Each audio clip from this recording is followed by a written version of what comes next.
Jack ne veut plus retourner dans son corps. Sans rapport depuis 2 mois, le colonel vient le voir. Jack refuse de chasser ce peuple et demande du temps pour les convaincre de partir, que les humains extraire les ressources sans guerre. Pour le colonel, c'est naïf. Alors, occupe-t'en, caporal.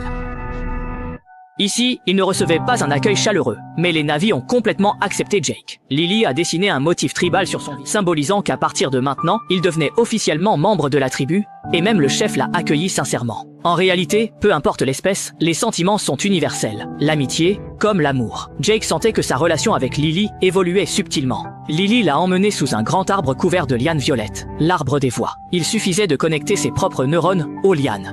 Jake entendit les ancêtres rire paisiblement. Lily lui suggéra alors de chercher une compagne, lui proposant même des jeunes filles. Mais Jake refusa, car son cœur était déjà pris. Cette femme m'a choisi. S'étant avoué leurs sentiments, ils se mirent ensemble et s'endormirent. Jake endormi, il retrouva son corps d'origine. Le matin, Lily fut réveillée par des machines abattant les arbres. Elle voulut réveiller Jake, alors en pleine discussion avec le docteur. Lily dut traîner son corps inanimé. Jake mangea, puis retourna dans sa capsule génétique. Avec le lancement du programme, Jake réintègre son avatar. En le voyant réveillé, Lily est soulagée.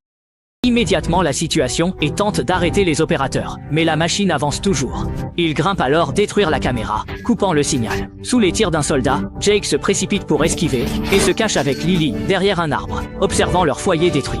Il pleura. Le chef rassembla la tribu pour résister. Jake et Lily arrivèrent. Les Na'vi sachant que Jake était humain, il était devenu leur ennemi. Sutaï le jeta au sol. Lily tenta de l'arrêter, et Sutaï remarqua son changement. Est-ce vrai? Nous sommes unis devant Eywa, c'est fait.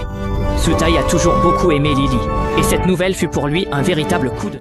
Il dégaina son couteau, prêt à tuer Jake. Jake esquiva immédiatement son attaque, et affirma qu'il n'était pas leur ennemi, que les véritables ennemis étaient les humains dehors, en train d'abattre les arbres. Jake voulait aller négocier avec eux, mais Sutaï attaqua de nouveau, avec son couteau.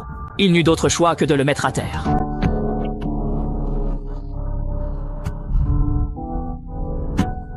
Au moment où Jack allait s'exprimer, le colonel fit soudainement irruption et éteignit aussitôt la capsule. Jack s'effondra. Sutaï voulut le poignarder, mais Lily le plaqua au sol. Brandissant le couteau, elle se posta près de Jack pour le protéger. Désormais, Jack était son mari, et elle devait veiller sur lui, ce qui rendit Sutaï encore plus furieux.